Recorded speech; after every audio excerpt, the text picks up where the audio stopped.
Prezados amigos, estamos iniciando mais um evento da Amicus, Encontros de Cultura.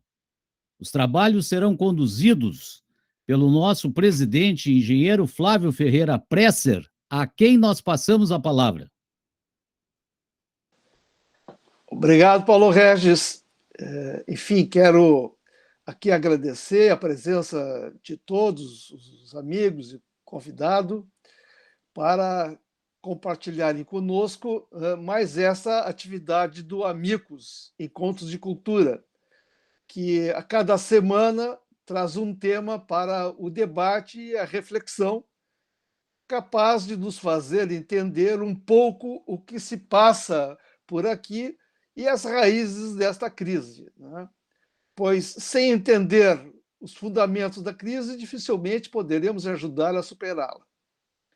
Não é por outra razão que contamos hoje com a presença do professor Daniel Caixeta Andrade, que abordará o tema relacionado ao relatório do IPCC, que é o painel intergovernamental sobre mudanças climáticas, que foi lançado em agosto deste ano e que nos alerta sobre a urgência de ações que reduzam a emissão dos gases de efeito estufa, que estão causando em tempo real as alterações climáticas e seus efeitos perversos em tempo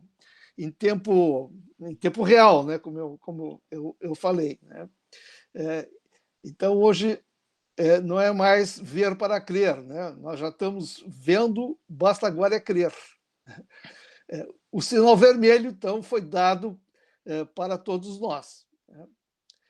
Então, o nosso convidado falará o tema que será abordado, será o alerta do clima, transformações à frente e capacidade de adaptação, ou seja, olhar esse relatório com um ponto fixo no futuro, né? Um breve currículo, né, do nosso convidado, do Daniel Caixeta Andrade. Ele é economista pela Universidade Federal de São João del Rei, Minas Gerais, formado em 2004, mestre em economia pela Universidade Federal de Uberlândia, em 2006, e doutor em desenvolvimento econômico pela Universidade Estadual de Campinas, isso obtido em 2010. Em 2014, ele concluiu seu pós-doutorado em teoria econômica pela Flinders University of South Australia.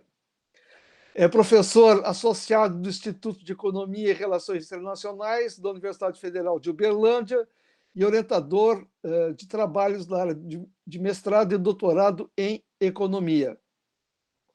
Vem trabalhando com o tema da economia ecológica, pesquisando a relação entre o sistema econômico e o meio ambiente. E desde 2018 ele é presidente da Sociedade Brasileira de Economia Ecológica. E também nós estamos contando aqui com a ex-presidente, que é a Luciana Togeiros de Almeida, que é de Campinas, e que está nos dando também o prazer da sua presença hoje aqui entre nós. Bom, quero mais uma vez só salientar, né, o que o Paulo Regis solicitou, permanecer com os microfones desligados, né? E se depois quiser se inscrever para, enfim, fazer alguma pergunta, algum questionamento, mesmo se posicionar, basta que levante a mão na barra inferior ali do Meet, né? Ou então pedir a inscrição pelo chat, ok? Assim, Daniel, por favor, queira, na verdade, fazer a apresentação aqui, e desde já agradeço aí pela tua participação, né, e se colocando à disposição, então, para que hoje nós possamos aí desfrutar do teu conhecimento, ok? Beleza. Pessoal, muito boa tarde, tendendo a uma boa noite. Eu gostaria de agradecer a você, Flávio, pela apresentação, pelo convite, agradecer ao Paulo pelo suporte, pelo contato, fazer uma breve referência aqui também à Luciana, prazer em revê-la, Luciana, há muito tempo que a gente não se vê, ainda que virtualmente, né? É um prazer, uma satisfação estar aqui para conversar com vocês.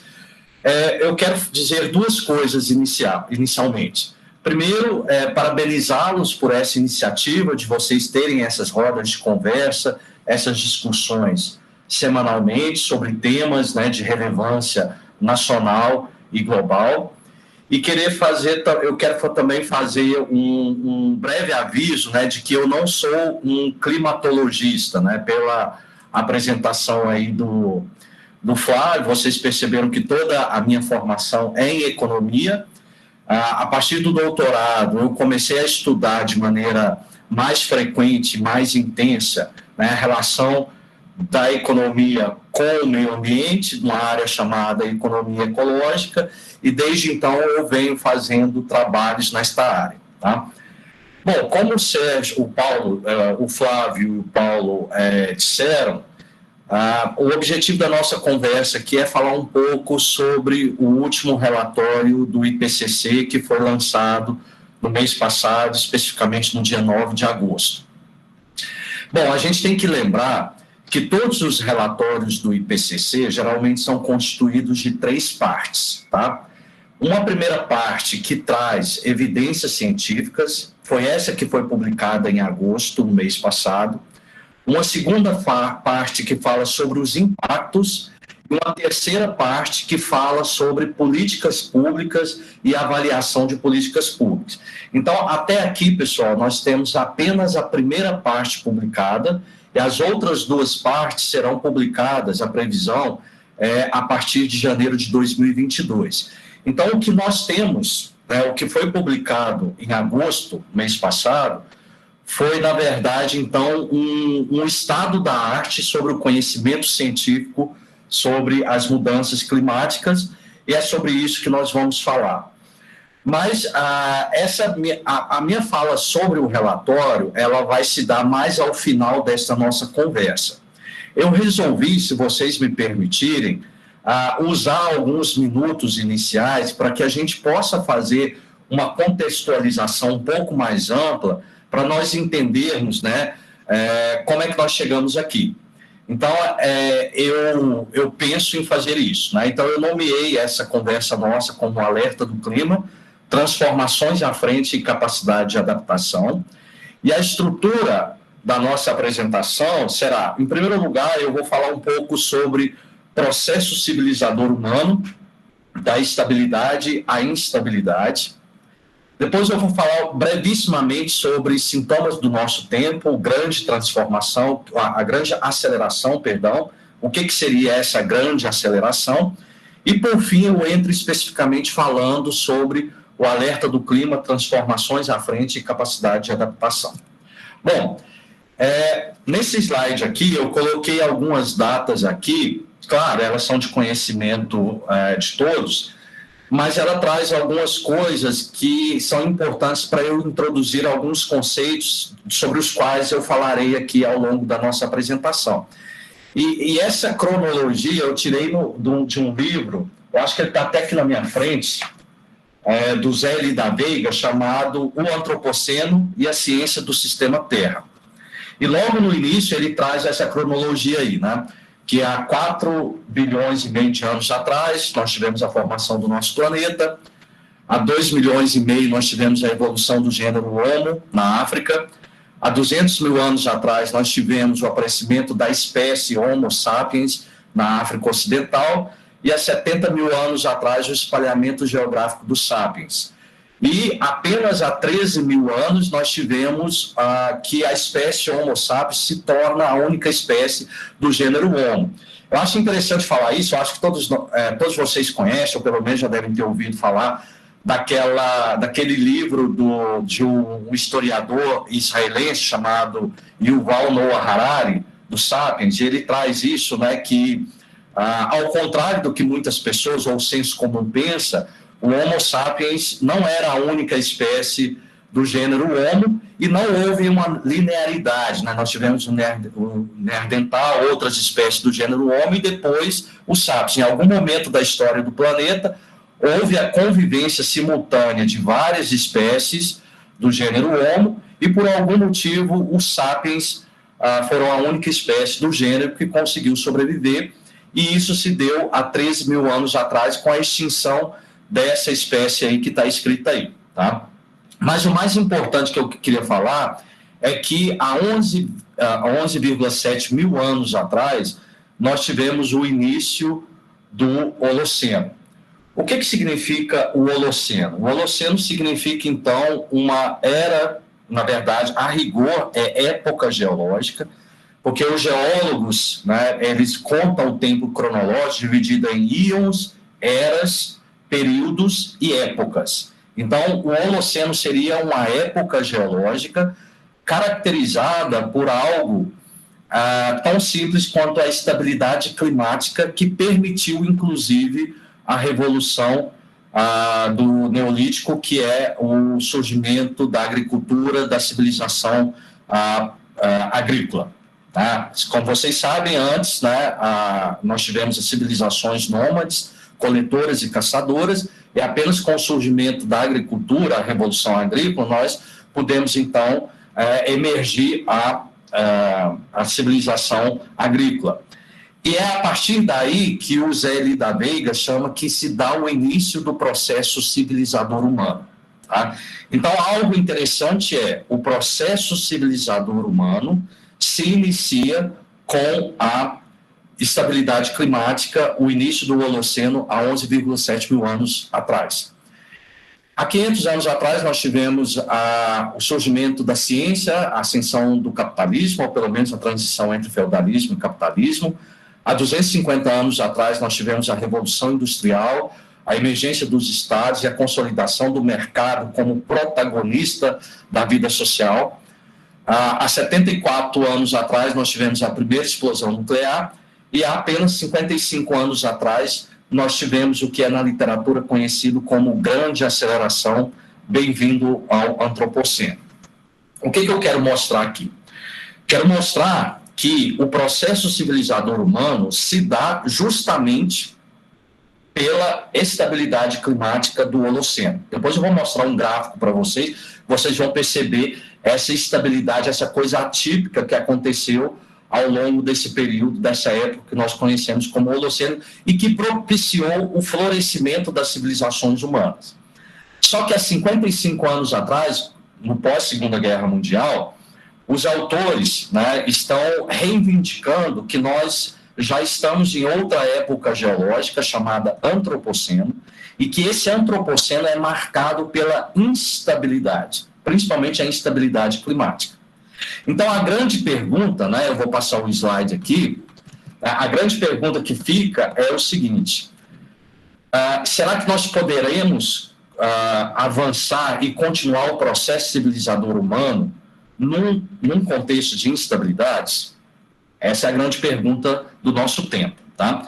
Bom, esse gráfico aí, pessoal, eu sei que não dá para ver nada, está muito pequenininho, etc., mas é um gráfico muito tradicional porque ele representa o que eu estou chamando aqui de grande aceleração, que foi o que aconteceu no pós-Segunda Guerra Mundial. Então, se vocês pegarem esses gráficos aqui, que são as tendências socioeconômicas, esses gráficos aqui em vermelho, você vai perceber que uma coisa em comum entre eles é que, a partir de 1950, houve um aumento exponencial de todas essas variáveis que estão sendo representadas aí. Seja o PIB mundial, seja a população, seja investimentos diretos, qualquer variável que estão representadas aí, vocês vão perceber que algo em comum entre elas é que todas sofrem uma aceleração muito forte a partir da segunda metade do século XX, que é o pós-Segunda Guerra Mundial. E na literatura em geral, esse período é conhecido como grande aceleração. Na literatura econômica, a Luciana está aí, ela é conhecido como os Golden Years, né, os anos dourados do capitalismo. Tá?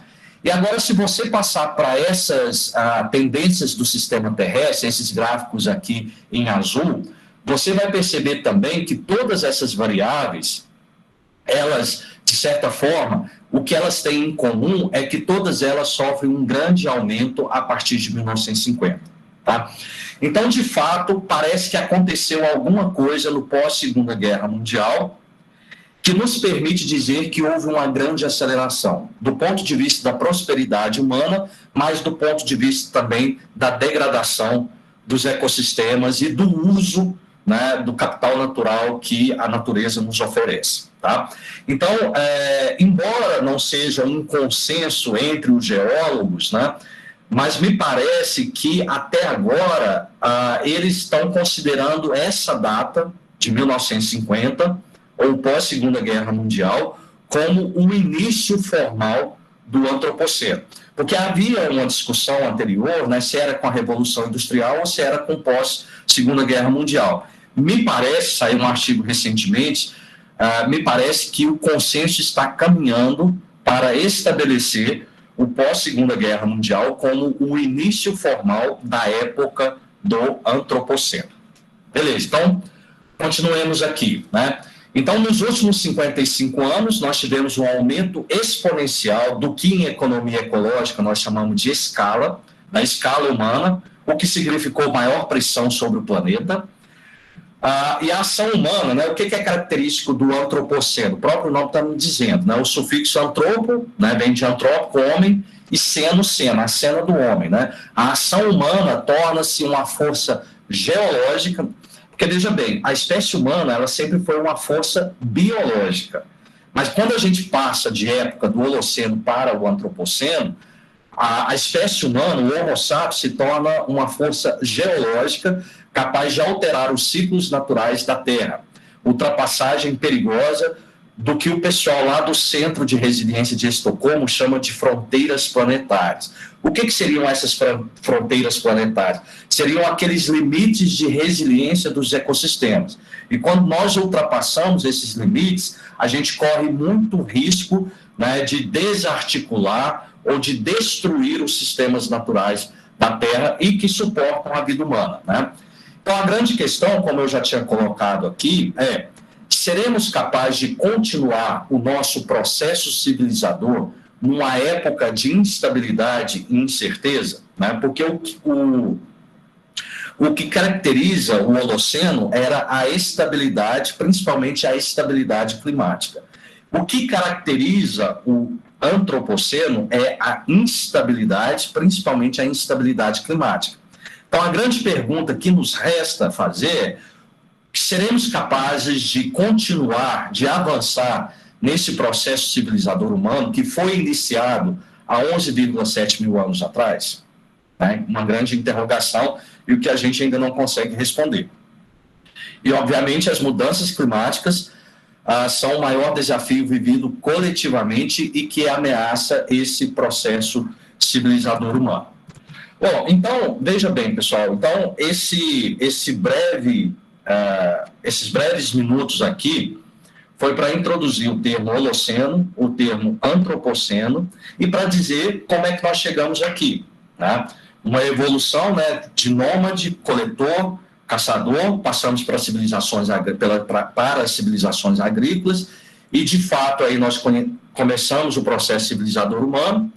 Em determinado momento nós passamos para uma civilização industrial a partir da Revolução Industrial, e essa civilização industrial se consolida e torna-se hegemônica, principalmente a partir da Segunda Guerra Mundial, o que permite ou que faz com que nós troquemos, então, de época geológica. Tá? Agora, vamos falar um pouco sobre o alerta do clima, né? Transformações à frente e a capacidade de transformação. Bom, essa figura que está aí no slide é uma figura muito simples, apenas para mostrar, né, que essas mudanças climáticas, veja, é interessante a gente perceber, né, a evolução das nomenclaturas. Né? No início se falava muito em aquecimento global, global warming, depois em mudança climática, climate change, e recentemente me parece que as pessoas têm priorizado o termo emergência climática, climate emergency. E essa figurinha aí mostra de maneira muito simples, né, o causador principal dessas mudanças climáticas ou dessa emergência climática, que é o agravamento, né, o aumento, né, ou a exacerbação do que nós chamamos de efeito estufa, né? Então, é como se a atmosfera se transformasse num cobertor grosso, cada vez mais grosso, em função da emissão de gases que acarretam no efeito estufa, principalmente o dióxido de carbono e também o metano.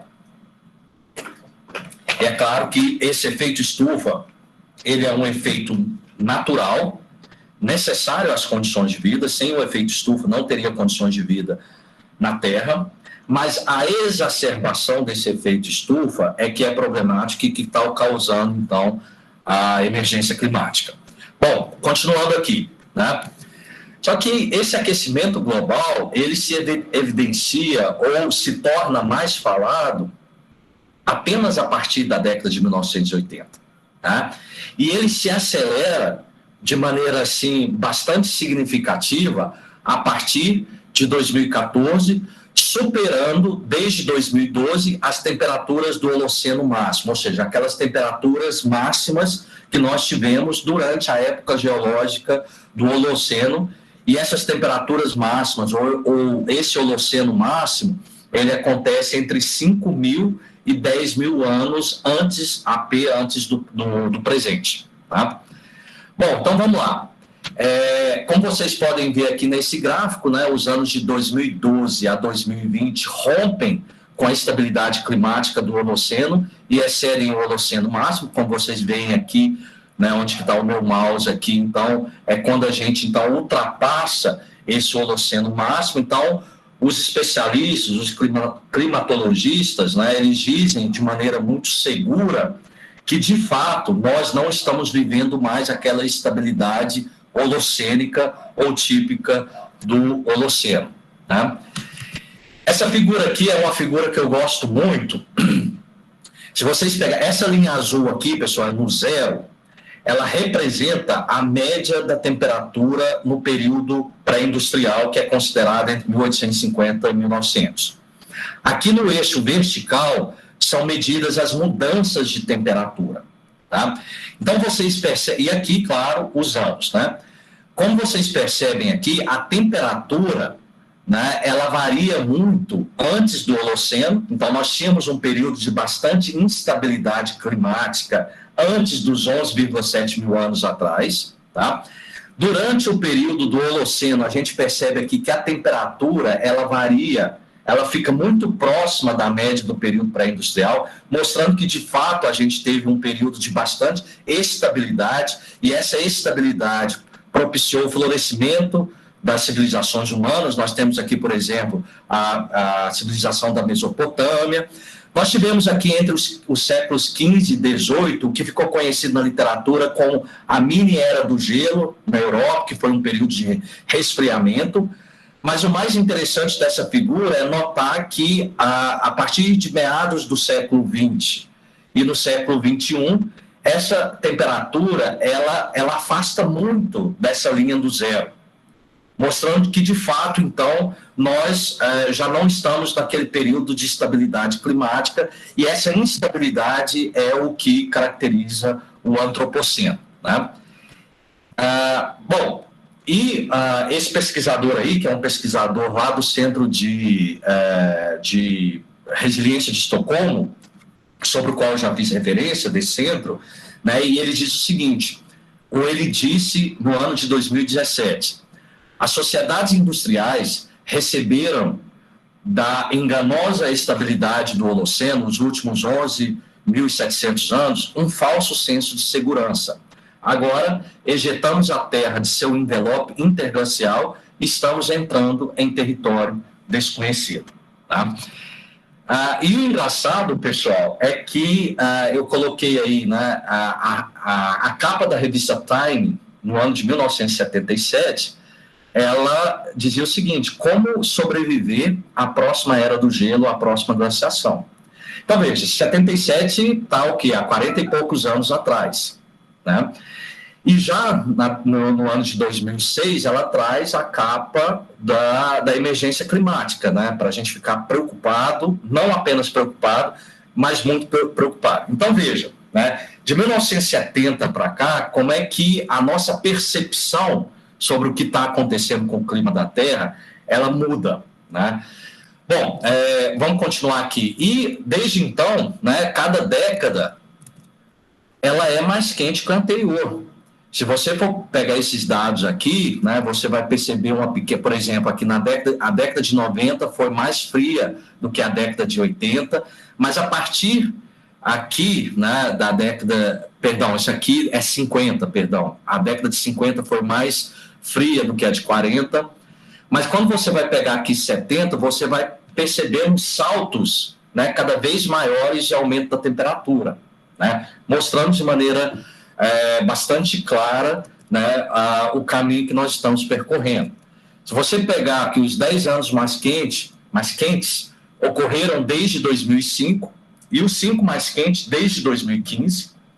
Né? Você vai pegar aqui 2016, 2019, né? 2020 também está aí, porque quando eu peguei esse dado aqui não tinha para 2020, mas agora seguramente 2020 figura entre esses anos mais quentes, tá?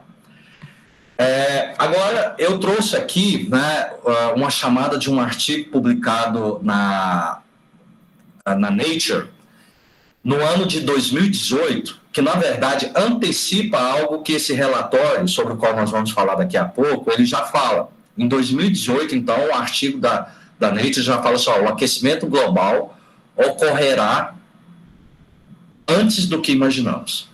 Né, algo entre 2025 e 2030. Então, veja bem, ainda não existiu o relatório, mas eles já antecipavam, já em 2018, e na verdade, né, muitos já falam, nós já sabíamos desse resultado, algo que o relatório vai falar que é o seguinte, olha, vai acontecer muito mais cedo, ou está acontecendo muito mais cedo do que a gente tinha previsto antes.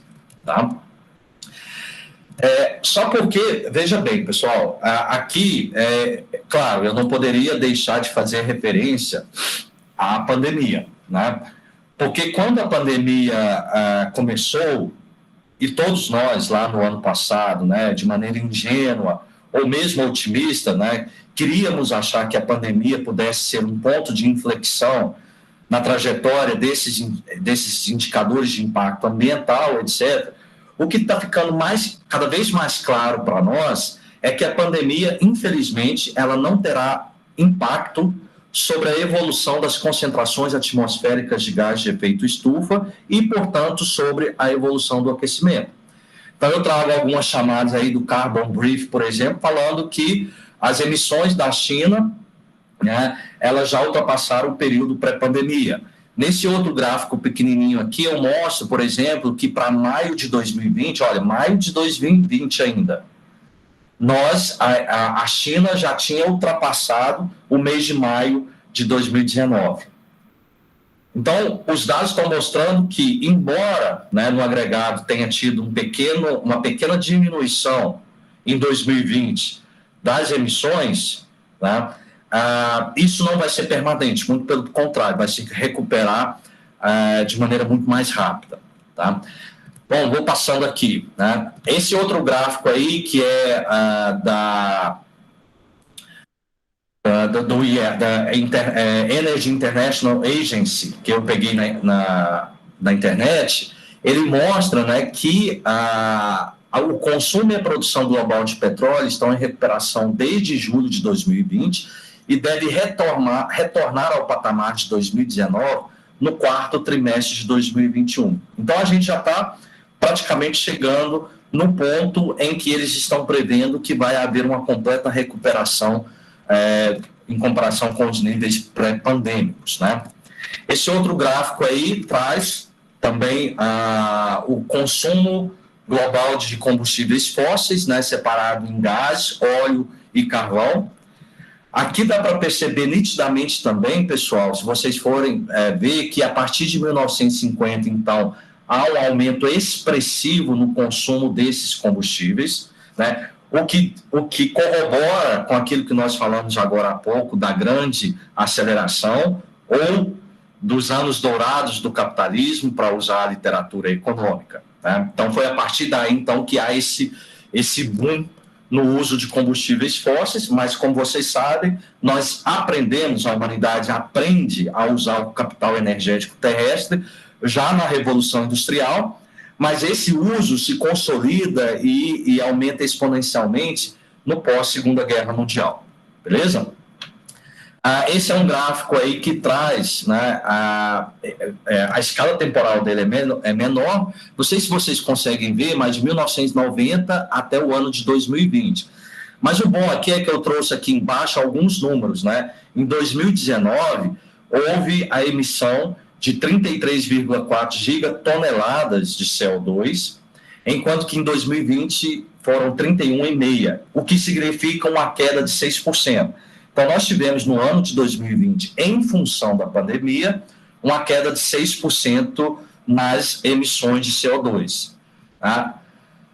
Só que, de acordo com a própria Agência Internacional de Energia, né, apesar dessa queda em 2020, nós tivemos que em 2021 as emissões de gás já estão aumentando, né? Por exemplo, aqui essa outra notícia aqui embaixo, ela fala que em dezembro de 2020 as emissões foram 2% maiores do que em dezembro de 2019.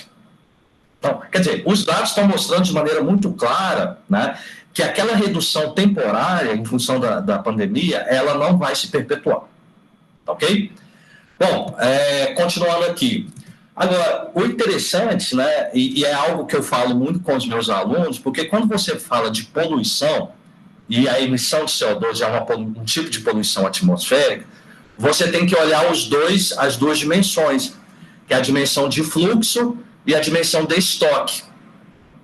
Né? Porque todos os tipos de poluição, seja na terra, na água, no ar, ela tem essas duas dimensões. O único tipo de poluição que não gera estoques é a poluição sonora, né? Que passou a fonte do ruído, acabou.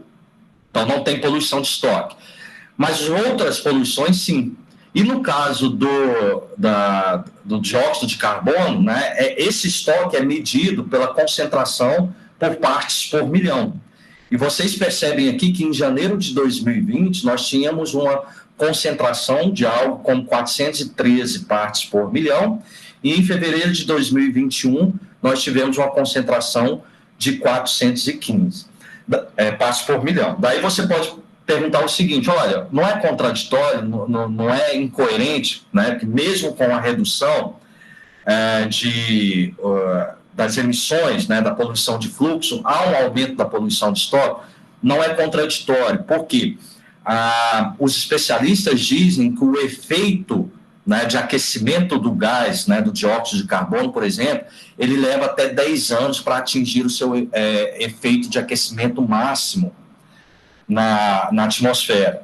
Então, portanto, quando discute mudanças climáticas, o nosso desafio é duplo: zerar emissões, mas também retirar o carbono que está lá na atmosfera. Né? Então, veja, nós não estamos conseguindo nem fazer o primeiro, que é parar a emissão. Né? E tirar o carbono é algo também complicado, para os quais podem existir tecnologias, etc., mas que ainda não está disponível na escala que precisamos. Tá? Então, vamos lá, continuemos. Agora, vamos lá. O que diz, então, esse relatório do IPCC de 2021, publicado no dia 9 de agosto de 2021? Né? Como eu falei, os relatórios do IPCC, eles são compostos de 3 partes. A primeira parte é a que foi publicada, que é sobre a reunião das evidências científicas, tá? E eu começo com esse gráfico aí, com esses 2 gráficos que mostram o seguinte, né? Esse gráfico aí da esquerda de vocês, né, tá me mostrando aqui, né, a recomposição da temperatura nos últimos, 10 mil anos, tá? E você percebe que a temperatura, a faixa da temperatura, ela varia nesse 00 aqui, que é a média da temperatura do período pré-industrial, 1850 a 1900. Daí você vê que a partir daqui, então, ela se descola. Então, é mais um gráfico mostrando, né, que a gente, então, está fora, realmente, desse período de estabilidade climática do Holoceno. E esse gráfico aqui da direita, ele é o mais legal que eu acho, é porque ele reconstrói, né, a temperatura, e nessa faixa verde aqui seria só o que seria do aumento da temperatura se nós tivéssemos apenas fenômenos naturais, tipo atividade vulcânica, radiação solar. E essa faixa aqui marrom, né, essa linha aqui marrom, ela é uma simulação do que aconteceria com a temperatura com a somatória dos fatores naturais e dos fatores antrópicos. Vejam vocês que essa linha marrom aqui, ela coincide quase que completamente com essa linha preta. A linha preta é realmente a medição da temperatura. O que isso está mostrando e o que é a mensagem número 1 desse relatório? O aquecimento global, as mudanças climáticas ou a emergência climática, ela é antrópica. Ponto. Acabou. Não há margem de dúvida mais para isso. Acabou para os negacionistas. Tá?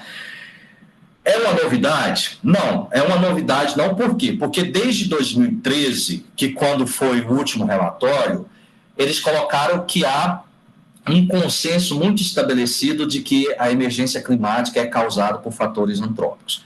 Todavia, nesse relatório aqui, eles colocaram a palavra inequívoco. É inequívoco que as mudanças climáticas estão sendo causadas pela interferência humana. Tá? Então, a palavra inequívoca aí, eu acho que ela foi colocada de maneira proposital, para dizer o seguinte, é uma verdade científica, não há mais margem para dúvida e não há... Percebam vocês que há 5, 10 anos atrás era até comum a gente ver os negacionistas climáticos, né? Eles tinham algum espaço, etc, etc, mas parece que desapareceram todos, né? Porque eu acho que é um fato muito irrefutável, né, para ser contestado. Então essa é a primeira mensagem do relatório. De maneira inequívoca, as mudanças climáticas estão sendo causadas pela interferência humana. É um fator antrópico, tá? Aí ele traz alguns números interessantes, né? Entre os anos de 1850 a 2019, foram emitidas 2,3 trilhões de toneladas de dióxido de carbono. E entre essas 2,3 trilhões de toneladas de carbono, entre 80% e 90% desse montante se referem à queima de combustíveis fósseis. Tá? Só que para eu limitar o aquecimento a 1,5 grau, só falando aqui brevemente, claro, não é só para recordar, mas todos sabem que o Acordo de Paris, estabelecido em dezembro de 2015, dizia que nós não podemos de jeito nenhum ultrapassar o limite de 2 graus. E o mais seguro é ficarmos num aquecimento de 1,5 grau acima da média do período pré-industrial, que é 1850 a 1900. Tá? Então, lá no Acordo de Paris já estava estabelecido. Só que para nós ficarmos aquém do 1,5 grau, nós não podemos ultrapassar 2,9 trilhões de toneladas. Então, veja bem, nós já emitimos 2,3. E a gente não pode ultrapassar 2,9 trilhões se a gente não quiser ultrapassar a marca de 1,5 grau. Então, isso significa, pessoal, que nós temos em algo como 600, 500 bilhões de toneladas de carbono para nós emitirmos. E é isso que os cientistas chamam de carbon budget, o orçamento de carbono da humanidade. Algo como 600 bi, 500 bi de toneladas. Né? Só que, anualmente, a gente, vamos considerar 40 bi emitidos anualmente. Isso significa que nós estamos há 10 ou pouco mais de 10 anos para acabarmos com o nosso orçamento de carbono se a gente continuar nesse mesmo ritmo. Por isso, então, que o IPCC foi capaz de fazer os cálculos, né? Falar assim, olha, em tal ano nós vamos ultrapassar 1,5 graus. Por quê? Porque ele faz esse cálculo. Ó, nós não podemos ultrapassar além de tantos trilhões de toneladas. Nós já emitimos tanto. Né? Então, é fácil fazer, relativamente fácil, fazer esse cálculo. Né? Então, essa é a segunda mensagem do relatório. Né? Ele mostra que o nosso orçamento de carbono é menor do que o que nós tínhamos imaginado. A terceira mensagem do relatório, né? Quanto que nós já temos de aquecimento até aqui? Até aqui, a taxa de aquecimento é 1,1 grau acima do período pré-industrial 1850-1900. Lembrando algo que o professor Paulo Artacho, que é um físico da Universidade de São Paulo, inclusive um dos autores do relatório, ele disse o seguinte, que esse 1,1 grau de aquecimento é relativamente ilusório, porque é uma média entre continente e oceano. O continente se aquece mais rápido, então o continente nós já tivemos algo como 1,6 grau de aquecimento, enquanto que o oceano 0,9. Então, quando você faz a média, dá 1,1, tá certo? Mas se nós considerarmos apenas o continente, esse aquecimento já foi maior, já ultrapassou 1,5 grau, tá? A velocidade, então essa é a terceira mensagem do IPCC, qual seja, o aquecimento até aqui foi de 1,1 grau, nós estamos então a 0,4 décimo de grau daquele limite de 1,5 do Acordo de Paris, muito próximos, tá? É a terceira. E a quarta mensagem é que a velocidade de aquecimento das últimas 5 décadas é sem precedente nos últimos 2.000 anos. A última vez que o planeta esteve tão quente foi há 150 mil anos atrás, né? E essa concentração de 410 ppm, partes por milhão, que a gente atingiu já em 2019, é a concentração mais alta de CO2 nos últimos 2 milhões de anos, né?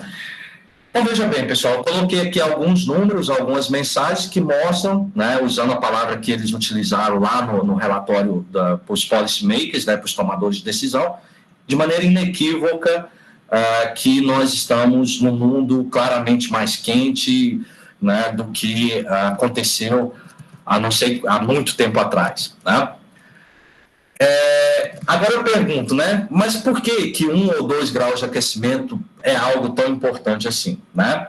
De maneira muito simples, né, todos nós sabemos disso, os cientistas dizem que altera todo o funcionamento do sistema climático, aumento na ocorrência e na intensidade das tempestades, o que nós já estamos vivendo, secas, ondas de calor e outros eventos climáticos extremos, derretimento das geleiras, aumento da temperatura e do nível do mar, mudanças drásticas nos padrões de precipitação ao redor do mundo, o que desencadeia consequências como na produção de alimentos, na segurança hídrica, na conservação da biodiversidade, e aqui entre parênteses eu coloquei com ponto de exclamação a Amazônia. O próprio Paulo Artacho, o Carlos Nobre, que são pessoas que discutem muito a questão da Amazônia, eles falam muito do ponto de não retorno, né? Que é aquele ponto em que a floresta chega a um nível de degradação que ela não consegue se recuperar. Então, se as mudanças climáticas se agravarem, eu posso acelerar a chegada desse ponto de não retorno da floresta amazônica e ela vai sofrer um processo de savanização. E se ela savanizar, né, por exemplo, o padrão pluviométrico do centro-sul do Brasil muda completamente, né? O próprio IPCC já está mostrando que a região do Brasil Central e do Nordeste vai sofrer com mais secas e secas cada vez mais prolongadas, né? Aliás, pessoal, numa parte do relatório, né, o que é uma coisa inédita é que o relatório mostra o aumento da frequência desses eventos climáticos. Então, por exemplo, uma seca, né, que usualmente acontecia a cada 10 anos, ela, nesse mesmo período de 10 anos, agora ela pode acontecer 3, 4 vezes, né? Um evento climático extremo que acontecia a cada 50 anos, ele pode acontecer 3, 4, 5 vezes ao longo desse mesmo período. Então, é o aumento da frequência e também da intensidade de tais eventos, né? Bom, a qualidade de vida nas cidades, a saúde coletiva, né? Então, por exemplo, né, se a mudança climática pode acelerar a chegada do ponto de não retorno da Amazônia e a savanização da floresta, isso pode significar, por exemplo, isso vai significar a perda de biodiversidade, e a gente não sabe o que pode liberar de vírus, por exemplo, né, surgimento de novas pandemias, etc., o que afeta a saúde coletiva e a produção de energia, tá? Por fim, pessoal, eu já estou chegando mais ou menos ao final da minha fala aqui, né? E eu quero mostrar que uma mensagem também do IPCC, depois dessa apresentação, vocês podem compartilhar, viu, Flávio e Paulo, né, é que eles fizeram 5 cenários. Em todos os cenários, nós já ultrapassaríamos 1,5 grau até 2040. Então, cada linha dessa representa um cenário, viu, pessoal? E a gente já ultrapassa, então, 1,5 grau até 2040. A depender do cenário, né, o que é esse cenário? É a trajetória de emissões. Por exemplo, nesse verdinho aqui, nessa linha mais baixa, é o mais otimista. A gente já começa a decrescer as nossas emissões a partir de hoje. Então, a gente não atingiria os 2 graus até o final do século. Mas esse é um cenário quase impossível. Quase não, é impossível, né? Segundo o Paulo Artacho, né, o próprio Paulo Artacho, um dos autores, o nosso cenário mais provável é esse aqui, ó, um aumento das emissões ao longo desse século, né, e que vai gerar um aumento de 1,5 grau antes de 2040. Em 2060, nós já ultrapassaremos 2 graus. Então, veja bem, daqui 40 anos, né, eu falo com os meus alunos aqui, eu falo assim, olha, vocês têm 20 e poucos anos, daqui 40 anos vocês ainda estarão aqui, todos vocês pegarão um mundo 2 graus em média mais quente, e a gente não sabe o que é viver num mundo assim, tá? E nesse cenário aqui, que é o cenário que representa melhor a trajetória das nossas emissões, a gente chega ao final do século com 3,6 graus, em média, mais quentes do que o período pré-industrial, tá? Bom, os últimos 2 slides, tá, pessoal? E agora? Bom, a notícia mais ou menos boa é que existe uma estreita janela para que fiquemos aquém dos 2 graus de aquecimento nesse século, tá? Só que a notícia desoladora é que as estratégias governamentais e empresariais estão muito aquém do que seria necessário. Então, o próprio Ricardo Abramovay, que é um pesquisador também da USP, ele escreveu um texto muito interessante dizendo o seguinte: no mesmo dia em que o Financial Times divulgava os resultados, as mensagens do relatório do IPCC, ele divulgava logo em seguida o otimismo dos empresários do ramo de cimento, por exemplo, com o superboom da construção. E o setor de cimento é um dos maiores emissores. Percebe a incoerência? Né? Então, tanto as decisões empresariais quanto as governamentais estão muito aquém do que é necessário. O relatório sugere que estamos apenas realizando mudanças graduais, e, na verdade, precisamos de mudanças drásticas. E como promover tais mudanças drásticas? Em primeiro lugar, cada consumidor e cada cidadão assuma e compreenda a seriedade e urgência da emergência climática. Né? Então, veja bem, se nós olhar, por exemplo, a pandemia, tirando os pontos extremos, né, os negacionistas, né, a sociedade, de maneira geral, ela aderiu ao compromisso, né, de combater a pandemia. Então, esse mesmo compromisso deveria ser feito também com a emergência climática. Então, as pessoas deveriam olhar a emergência climática assim como elas olharam para a pandemia. Estou aqui me referindo às pessoas realmente que levaram a sério e que acreditaram na ciência, não estou me referindo aos negacionistas. E toda decisão empresarial e individual deve se pautar por uma pergunta central: como esta minha decisão impactará a relação entre natureza e sociedade, e em especial o clima? Por fim, o último slide, né? Os avanços tímidos até aqui foram obtidos por mudanças tecnológicas, e elas são necessárias, claro que sim, né? Mas não podemos confiar apenas nelas, né? Por exemplo, alguns exemplos de mudanças tecnológicas, né? Nos Estados Unidos, nós tivemos a substituição do carvão pelo gás, que foi a revolução do shale gas, em função da tecnologia do fracking hidráulico, né? Embora o shale gas seja um gás fóssil, ele é menos emissor do que o carvão. Na Europa, nós tivemos o surgimento e a aceleração de energias eólicas, solares, etc. Todavia, né, aí eu cito esse relatório de um instituto chamado Tony Blair Institute for Global Change, publicado em agosto agora de 2021, e que eles chamam a atenção para a necessidade das mudanças comportamentais. não apenas tecnológicas. Então, ele coloca 2 eixos de mudanças da sociedade. As mudanças tecnológicas, que vão continuar sendo necessárias, e isso requer o compromisso dos governos para fazer política industrial, né? A gente não vai fazer essa travessia de maneira espontânea, os estados têm que serem os condutores, os coordenadores desse movimento de transição. Mas não apenas isso, nós temos também que ter o lado das mudanças comportamentais, e esse lado vai ficar cada vez mais explícito a partir de agora, né? E que tipo de mudanças, né? Engajamento ativo de cada cidadão, né? Como convenções cidadãos sobre o clima, que é algo comum na Europa, no Reino Unido, na França, comunicação governamental clara e senso de justiça. Combater mudança climática requer também combater desigualdade, porque os impactos das mudanças climáticas, eles não são homogêneos, eles são diferenciados entre populações ricas e pobres. Então, o combate à desigualdade tem que ser concomitante ao combate às mudanças climáticas, né?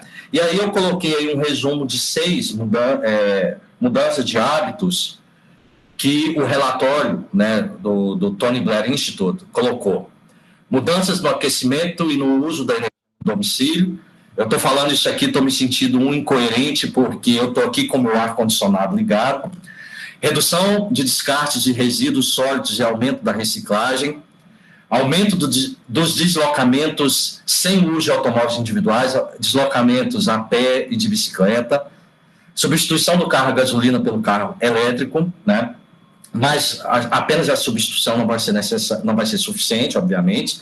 Diminuição de viagens aéreas, redução do consumo de leite e de carne. Essas são as mudanças, algumas, né, que esse relatório muda. Então, veja, vou concluir aqui a minha fala, que é a seguinte, né? Nós tivemos, então, um momento de transição de época geológica. Essa mudança climática que nós estamos vivendo, ela é de maneira inequívoca causada pelo homem, o relatório mostra isso. O nosso orçamento de carbono é menor do que imaginávamos, algo como 600, 500 bilhões de toneladas de carbono. Nós podemos chegar a 2 graus já em meados do século, tá? E ninguém sabe exatamente o que é viver num mundo 2 graus mais quente, em média, do que o período industrial, pré-industrial. E, por fim, a mensagem é a seguinte: olha, a tecnologia, ela é importante, e vai continuar sendo, e para eu estimular essas eco-inovações ou essas transições tecnológicas, o Estado é fundamental, né? Ele tem que assumir riscos, né? Então, assim como ele assumiu riscos, por exemplo, em outros momentos, né? Porque, veja, o Estado é necessário porque ele pode assumir riscos de investimentos não darem certo que a iniciativa privada não assume. Então, o Estado pode se dar ao luxo de tentar errar. Tá? Então, o Estado é fundamental, principalmente nessa questão das transições tecnológicas, mas não apenas as transições tecnológicas, elas dão conta do recado. A partir de agora, será cada vez mais necessário engajamento individual de cada cidadão, de cada votante, na solução, na busca de solução da crise climática. Tá? E essas mudanças comportamentais vão sendo cada vez mais visíveis a partir de agora, porque a luta contra as mudanças climáticas, ela certamente está assumindo um novo patamar a partir de 2020, a partir de 2021. Fico por aqui, agradeço muitíssimo a atenção de vocês. Ok, Daniel, muito bom. Foi uma explanação, enfim, a gente sabe das limitações do tempo, né, mas foram muito esclarecedoras, né, e pouco confortantes. Né. Parabéns, Daniel. Tá bem. Quero dizer que esse painel do IPCC, ele trouxe, como tu expusesse bem, né, e os impactos, né, que vão ser produzidos não são mais impactos futuros, esperados, projetados, né, mas nós já vivenciamos momentos que nos colocam um sinal vermelho, né, à frente de nós, e que exige ações imediatas. Né. Daí o sentido esse, li parte desse relatório, né, ele traz muito presente esse sentimento de urgência, né, e de não apenas estancar as emissões, como já a necessidade de reduzi-la, né? Quer dizer, enfim, é um novo patamar agora de exigência, né, que o painel nos apresenta, né? E o que fartamente nos próximos anos trarão consequências que não são consequências para um curto prazo, né, mas para o próximo milênio, né? As coisas, como tu bem te referiste, né, a redução da camada de ozônio, ela vai exigir que se tenha que se ter medidas acautelatórias ao longo de muitos anos, né? Então, os impactos que já provocamos são bastante distantes, né? Enfim, acho isso muito importante, e tu vê uma mudança de hábito, né? Eu quero dizer que, para nós aqui, gaúchos, a gente só não gostou da última, que tu colocasse, que é a redução de consumo de carne, né? Quer dizer, isso aí já tem uma limitação, né, para a nossa prática usual aqui de fazer os nossos churrascos, né? Mas, enfim, vamos lá. Tem escritos Mauro Moura, Eduardo Fará, e o Cabeda estava antes, Cabeda. Não vai querer mais? O Eduardo, por favor. O Eduardo estava antes através do chat. Eduardo, por favor. Tá bem, tá bom. Então vamos lá, Eduardo, por favor. Na verdade, eu trago um... Estão me ouvindo bem? Sim. Oi? Estão ouvindo? O negócio Sim, é o seguinte, eu trago aqui, em homenagem ao economista, trago o Ronald Coase aqui para nos ajudar, quando ele traga uma ideia do teorema perceptivo. Ele dizia o seguinte, que a pergunta que eu fiz no chat foi a seguinte, professor, na verdade, é como não existe no mercado a possibilidade dos infratores, no caso, boto ambientais, aqui eu faço uma analogia com o que ele pensava, pudessem comprar o direito de colocar a vida alheia em risco, ele falava do crime, no caso, o Estado, no caso, o governo, deve cercear a liberdade de escolha visando minimizar os custos desta externalidade negativa. Aí, quando o senhor fala sobre mudança de comportamento e tudo, está tudo ligado à educação. Quer dizer, como conciliar, pelo prisma econômico e do direito com ética, né? O direito é que traz a economia ética, eu tenho todo um apreço à economia, fiz uma pós-graduação nesse sentido, mas eu vejo que hoje o direito está sendo escravo da economia e da política, né? Ele não está resolvendo as questões mais éticas. Inclusive, os colegas aqui que nos compõem, os amigos, são todos eles o órgão ambiental, né? E como eles sempre dizem, eles autorizavam a poluir, né? Isso é a palavra deles. Aí eu pergunto como nós, cidadãos, podemos, não só dependendo do Estado, mas com o Estado, evidentemente, indutor dessas políticas públicas, né?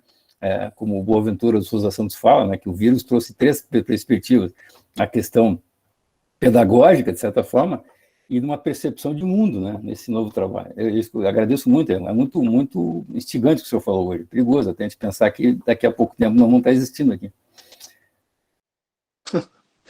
Também. Daniel. Comentar ou você prefere fazer blocos de 3 e a gente... Depende, fica ao teu gosto. Vamos então um bloco de 3, né, e depois eu falo sobre cada uma delas, pode ser? Pode, lógico, pode, não há problema. Então, Mauro, por favor. Não, agora sou eu, Flávio. Tá bem, Cabeda. Desculpe, Flávio, mas é a questão de ordem, né, da sequência. Não, tá bem, tá bem. É que pensei que tu tinhas passado a palavra para o Eduardo. Não tem problema. Vamos lá, Cabeda. Então, lá. Olha, o que eu posso dizer sobre essa exposição cheia de dados e fontes de referência? Excelente, Daniel, excelente, Daniel. Agora, como faremos? Como faremos se agora nós temos que ter uma revolução de algo que, imagine bem, é uma revolução de consciência? A minha Bíblia, já há alguns anos, é essa aqui. Vocês conseguem ler o fenômeno humano daí? Sim. Pierre Teilhard Chardin já nos disse, só tem uma saída. Ou nós entendemos que aqui nós somos... A nossa chance de evolução atual é nós sermos partes de um ponto ômega, onde todos estaremos juntos em termos de consciência, ou nós não vamos sobreviver. E isso está marcado e datado. Então, agora nós temos os dados. O que nós vamos fazer? Eu quero contribuir, mas eu penso que a coisa começa pela uma adoção por força de lei das energias renováveis como fonte de energia, por força de lei dos estados.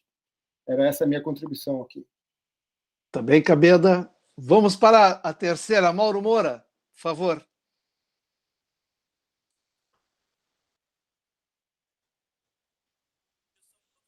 Oi, liga o microfone, Mauro. Alô, Mauro?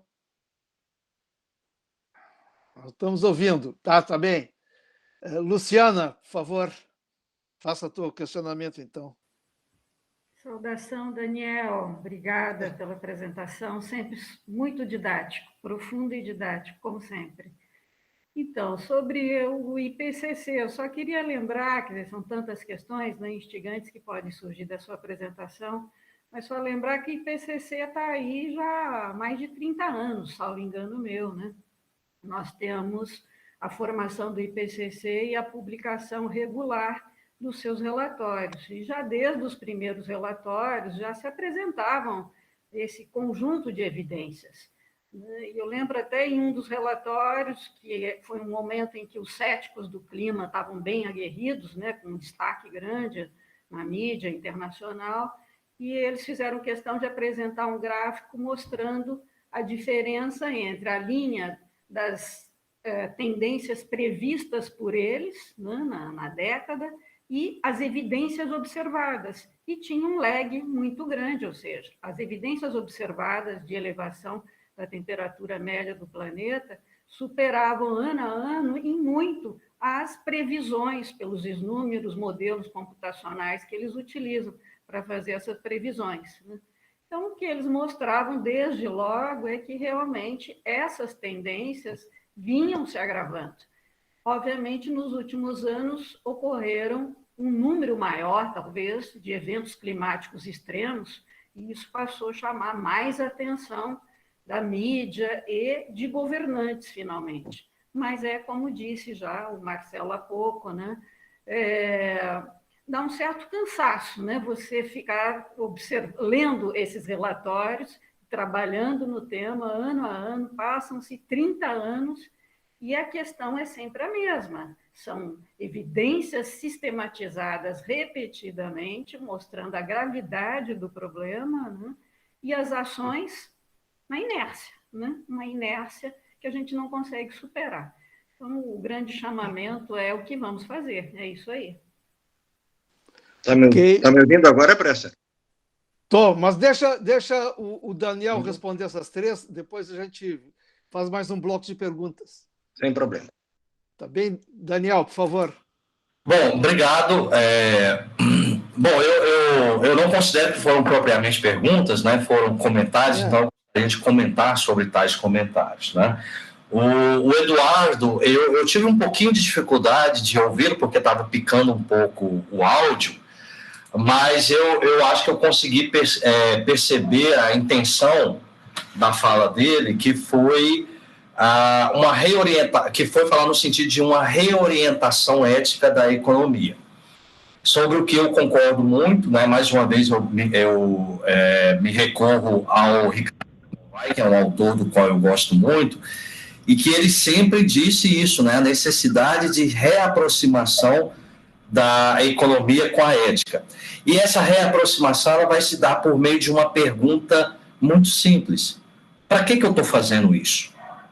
Ou para que nós, enquanto sociedade, estamos fazendo isso? Para que e como que isso vai nos ajudar? Então, eu não tenho a menor dúvida de que a adaptação que está aí no título da nossa conversa, ela significará uma mudança bastante significativa na organização da vida econômica e da vida social nossa, tá? Sobre o Marcelo, né, o que fazer?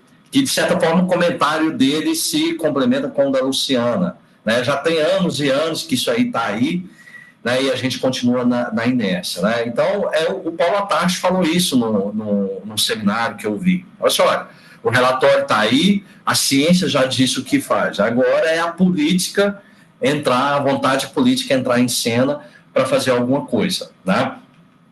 E eu acho que a Luciana tem toda a razão, essas mensagens já estão aí há muito tempo, né? E, por exemplo, quando o protocolo de Kyoto, né, ele chegou ao seu fim, havia uma grande Eu me lembro, foi em 2009, havia um grande entusiasmo com a COP de Copenhague, não sei se vocês se lembram, em 2009, não deu em nada, só 6 anos depois, em 2015, é que foi possível um novo acordo que substituiu o Kyoto, que foi o Acordo de Paris, né?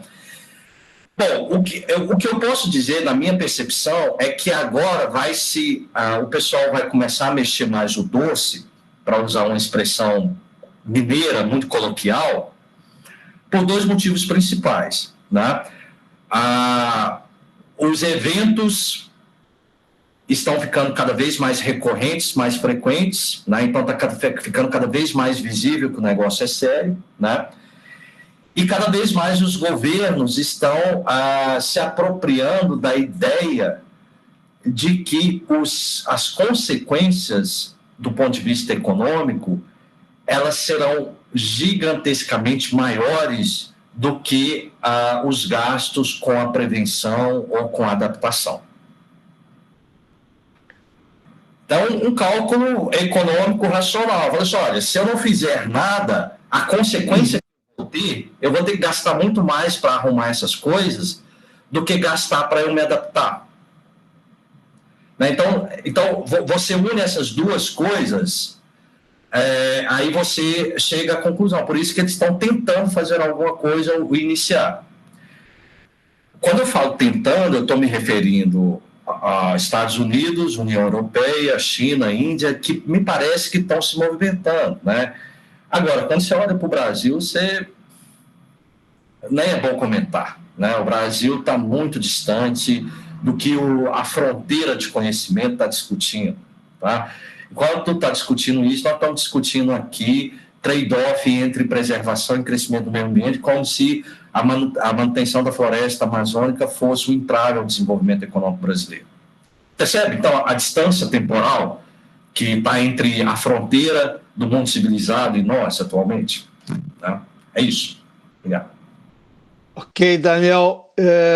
Enfim, quero dizer que podemos fazer mais um bloco de perguntas, questionamentos, colocações, não importa, né? Então, nós temos mais 3 questões a serem colocadas, Daniel. Mauro Moura, por favor, agora ouvindo. Eu passei para o celular, eu não sei porque o computador não está funcionando. Daniel, muito boa a tua apresentação, mas às vezes me parece que os economistas estão falando que a população não aumenta. Nós estamos aumentando a população a 1 bilhão de pessoas a cada 10 anos, 1 bilhão de pessoas. Isso não tem só a ver com questão de mudança climática, isso tem a ver com fazer loteamento, estragar o meio ambiente para botar casas, aumentar a área agricultável, ir lá no morro e tirar alumínio para fazer latinha para cerveja. Quer dizer, isso tem uma degradação ambiental violenta, ou seja, 1 bilhão de pessoas a cada 10 anos. Era 13, agora passou para 10, né?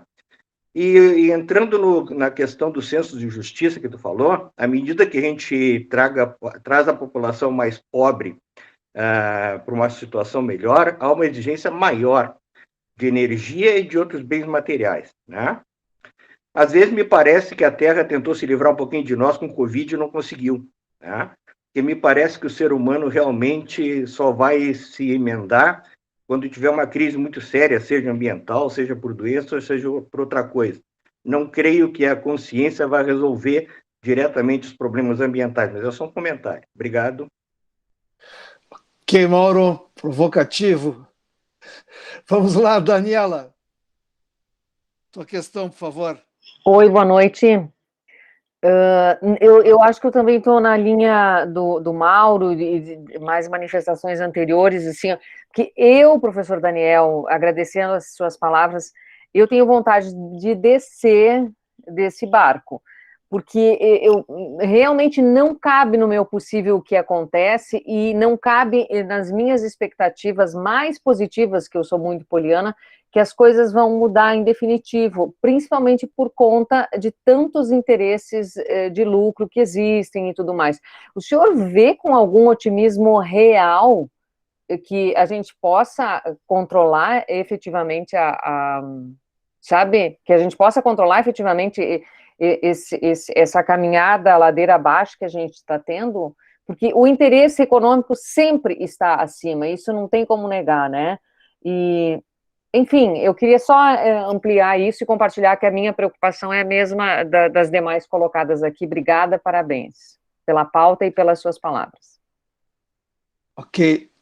Eu vou aproveitar e fazer um questionamento. Quer dizer, não é um questionamento, enfim, é uma formulação, um pouco em cima do que tu colocaste, Daniel, e um pouco do que a Luciana fez referência, né? Realmente, os relatórios já existem há muito tempo, né? E parece que não trazem grandes consequências, mas, na realidade, eles trazem uma grande importância, né? E desta vez o relatório do IPCC ele deu muita ênfase aos efeitos regionais das mudanças climáticas, né? Ele até apresenta alguns blocos assim, nos quais a América Latina está incluída, né? E digo o seguinte, que esses observatórios são importantes porque, na realidade, eles fazem apontamentos, né, do que está nos esperando lá na frente por vir e, obviamente, que isso dá razão a consequências, né? Isso possibilita que se faça um planejamento de algumas ações, etc., né? Bom, o Brasil ele é signatário de vários acordos, né? Como de Paris, etc., né? E parece que hoje não está sendo muito, não está se dando muito bola a isso. Mas eu vejo assim que esses relatórios podiam ter uma outra importância, né? Por exemplo, eles podiam estar associados de que todos os instrumentos, né, cheios de comando e controle, ou instrumentos econômicos, tivessem associado a resultados. Ou seja, né, hoje nós estamos enfrentando uma política de desregulamentação na área ambiental, completamente, né? Não licenciamentos, enfim, redução de prazos, a não necessidade de fazer relatórios de impacto ambiental, uma série de medidas, né? E que isso, na realidade, teria que estar associado a você ter algum êxito em relação aos acordos que foram firmados, ou seja, você estabelecer algumas metas, né? E isso ser um instrumento político do Congresso, né? Creio que isso daria um pouco de sentido, né, a você ter mais sentido, na realidade, me corrigindo, né, de você ter esses relatórios, né? Então, queria saber um pouco da tua opinião, né, se isso, na realidade, seria uma coisa importante de se instituir aqui no Brasil, junto ao Congresso Nacional, né, um acompanhamento, né, e associar as políticas, tanto elas de comando e controle, como os instrumentos econômicos, associar ela a resultados. Daniel, por favor. Tá, então, obrigado. Então, começar então pela fala do Mauro.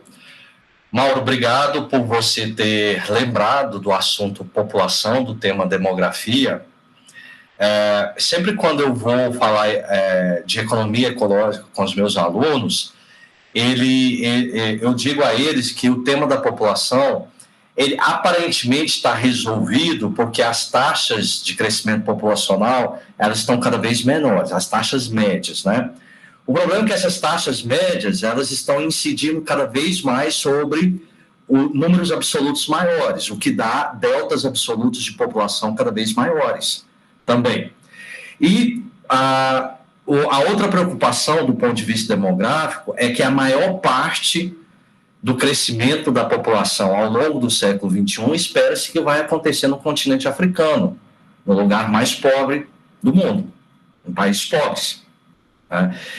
E qual que é o problema de eu crescer população em país pobre? Porque ao aumentar a população rapidamente, você tem que urbanizar esse país. Geralmente isso vem acompanhado de um processo de urbanização desorganizado, que acaba com ocupação desorganizada do território, que leva a impactos ambientais, etc., etc., e você tem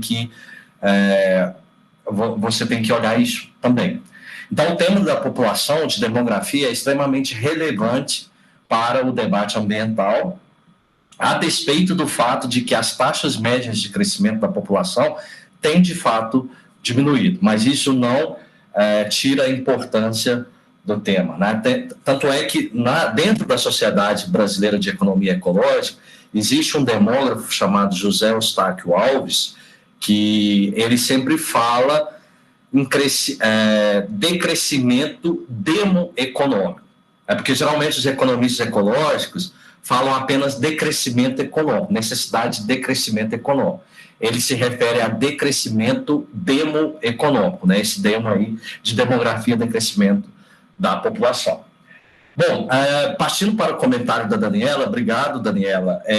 Veja, sempre quando eu falo sobre esses assuntos, sobre esses temas, né, as pessoas, de fato, elas se sentem pessimistas, elas se sentem desalentadas e perguntam, bom, mas será que então é isso mesmo, né? A gente tem um destino ruim? Daí, eu procuro responder a isso, Daniela, lembrando de uma passagem que me tocou muito. Vocês podem achar que é uma coisa que é meio mimimi, mas me tocou muito, eu achei muito poético. É uma passagem de uma reportagem da Eliane Brum, no jornal El País. Eu gosto muito da Eliane. Que ela dizia o seguinte, que é algo que nós estamos vendo de maneira inédita, que são os filhotes tentando cuidar do ninho que os adultos tentam destruir. Tá? Ela estava se referindo ao movimento Greta Thunberg, né? Uma geração supernova. Então, veja, talvez o nosso otimismo pode vir daí. É claro que aparentemente deu uma amainada, né, a greve pelo clima, etc., por causa da pandemia. Mas tomara que volte, né, essa geração supernova. Inclusive, a Greta estava esses dias fazendo a participação no nosso congresso, né? Bom, por fim, falando do Flávio. Flávio, eu acho absolutamente essencial, né? A tua fala, inclusive, ela se remete ao que o Marcelo disse, que eu esqueci de falar, porque o Marcelo falou assim, olha, para mim deveria ser normativo, instrumento de comando e controle, pronto e acabou, etc., uma coisa meio que impositiva, né? E a gente, né, trabalha com essa perspectiva, essa combinação de instrumentos de comando e controle, que deve ter sim, com instrumentos econômicos, né? E no Brasil, particularmente, né, tem que haver um compromisso muito sério com as metas estabelecidas e, que você disse, um mecanismo de acompanhamento. A gente sabe que houve uma desarticulação. Aliás, o Brasil vive um processo de enfraquecimento da institucionalidade ambiental, e esse processo vem pelo menos desde 2012, com a última reforma do Código Florestal. Todavia, com a entrada do Bolsonaro, esse processo se exacerbou exponencialmente, né? Todos nós aqui, está muito claro isso. E a Política Nacional das Mudanças Climáticas, né, ela foi completamente desarticulada, tá? E no Brasil, né, o Brasil tem um trunfo que não está aproveitando, né, Flávio? Por quê? Porque a nossa principal contribuição para as mudanças climáticas seria parar desmatamento. E parar desmatamento é um compromisso político, não tem grandes custos econômicos. Queria só lembrar aqui de um estudo do Instituto Escolhas, aí em São Paulo, acho que é em Campinas, São Paulo, que eles fizeram uma simulação usando uma metodologia sofisticada de equilíbrio geral, etc., chegaram à conclusão de, caso a gente zerasse o desmatamento, isso custaria 0,8% do PIB brasileiro. O custo econômico de zerar o desmatamento é muito baixo. É um custo político alto, que significa compromisso. E a gente está perdendo esse nosso trunfo, né? Comparativamente, por exemplo, com a Alemanha, ou com outro país pesadamente baseado numa estrutura produtiva fóssil. Relativamente, o nosso custo é muito menor, entende? Então, a gente está perdendo essa oportunidade, mas eu tendo a ver, né, que as coisas vão melhorar a partir de 2023, ok? Tá bom, ok. A esperança sempre é a última que morre, né? Vamos lá, Daniel. Vamos achar que realmente as coisas possam melhorar. Mas, enfim, não tem mais nenhum inscrito. Nós ficamos sempre nesse limite de 19h30, né? Enfim, que permite a que todos acompanhem o nosso debate, a nossa discussão, né? E quero aqui, mais uma vez, deixar os nossos agradecimentos, né, pela tua pronta aceitação do convite, enfim, pela apresentação que tu fizestes, né, por nos disponibilizar essa apresentação, que nos traz um número bastante significativo de dados, informações, né, que podemos depois, obviamente, aprofundarmos, ok? Então é isso, fica aqui os nossos agradecimentos, e vou passar a Paulo Regis, então, que faça a finalização do nosso encontro. Por favor, Paulo Regis. Muito bem, Pressa.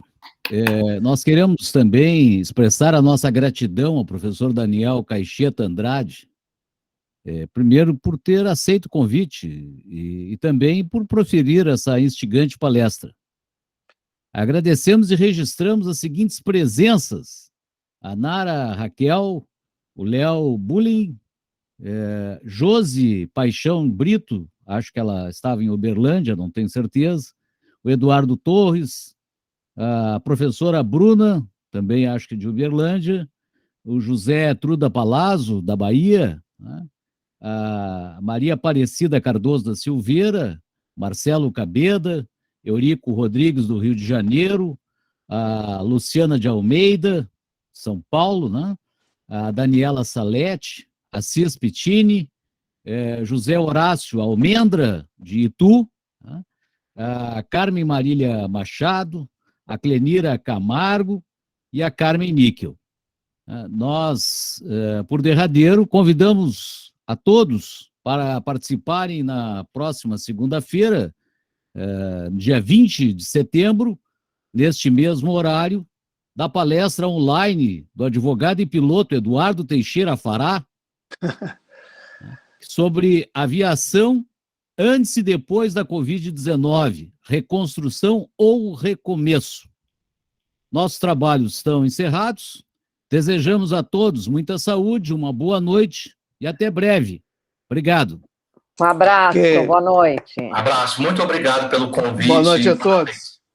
Parabéns, Daniel. Obrigado. Excelente. Boa noite. Abraço, Daniel. Boa noite, senhor. É bom guardar esse último slide, né? Diminuição de viagens aéreas. Começa assim a próxima palestra. Exato. Começar assim, daí para frente. Daí para frente. Obrigado, professor. Abraço, Já tem o pessoal. start dele.